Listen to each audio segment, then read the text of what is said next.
Cantonment నియోజకవర్గం రసూల్పుర తాడ్బండ్లో ఇంటింటి ప్రచారం చేశారు కాంగ్రెస్ అభ్యర్థి శ్రీ గణేష్. కంటోన్మెంట్లో ఏ బస్తీలో చూసినా సమస్యలే ఉన్నాయని విమర్శించారు.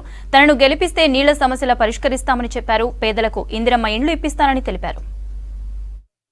బ్రహ్మాండంగా స్పందన ఉంది. ఎవరు చూసినా కూడా కాంగ్రెస్ ప్రభుత్వం అభ్యర్థి అయిన శ్రీ గణేష్ గెలవాలి. కాంగ్రెస్ పార్టీతోటే ప్రభుత్వంతోటే డెవలప్మెంట్ అవుతుంది. గత ఎన్నో సంవత్సరాల నుంచి వెనుకబడిపోయిన మన నియోజకవర్గం మళ్ళీ మార్పు రావాలి, అభివృద్ధి జరగాలంటే కాంగ్రెస్ గెలిస్తేనే అభివృద్ధి జరుగుతుందని ఈ ఎలక్షన్లో అందరూ ఏమంటున్నారంటే అభివృద్ధి గురించి జరుగుతున్నట్టుంది ఈ ఎలక్షన్.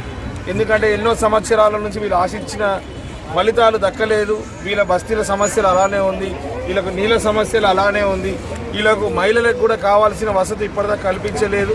ఎక్కడ చూసినా బాధ, ఎక్కడ చూసినా సమస్యనే. ఇవన్నీ పరిష్కారం కావాలంటే కాంగ్రెస్ పార్టీ గెలిస్తేనే సాధ్యమవుతుంది అనేసి ప్రజలందరం కంకణం కట్టుకుని ఆశీర్వదిస్తారు. వాటర్ సమస్య అయితే మీకు అప్పటి నుంచే తెలుసు. ఇది జిహెచ్ఎంసీ లిమిట్స్లో ఆల్టర్నేట్ డేస్ నీళ్ళు వస్తుంది. మన దగ్గర అయితే 5-6 రోజులకు కూడా దిక్కులేని పరిస్థితి. ఇప్పుడు మన ప్రభుత్వం వచ్చింది, ఎలక్షన్ కోడ్ ఉంది కాబట్టి ఇప్పుడు ఎలక్షన్ కోడ్ తర్వాత ఖచ్చితంగా వీళ్ళందరికీ నీళ్ళు అందే విధంగా మేము కృషి చేసి, ముఖ్యమంత్రి గారు కూడా చెప్పారు మొన్న అన్ననగర్ రోడ్ షోకి వచ్చినప్పుడు కూడా, ఖచ్చితంగా పట్టాలు ఇస్తాం, పట్టాలు లేని వాళ్ళకి ఇల్లు లేని వాళ్ళకి ఇందిరమ్మ ఇల్లులు కట్టిస్తాం.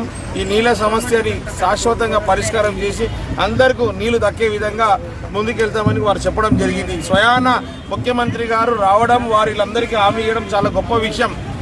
ఇది మనకు వారు ఎంపీగా ఉండి ఈరోజు ముఖ్యమంత్రిగా ఉండడం కూడా చాలా సంతోషకరమైన విషయం. ఎందుకంటే వారికి స్థానిక సమస్యలన్నీ అవగాహన ఉంది. ప్రతి సమస్య పరిష్కారం చేస్తా అని కూడా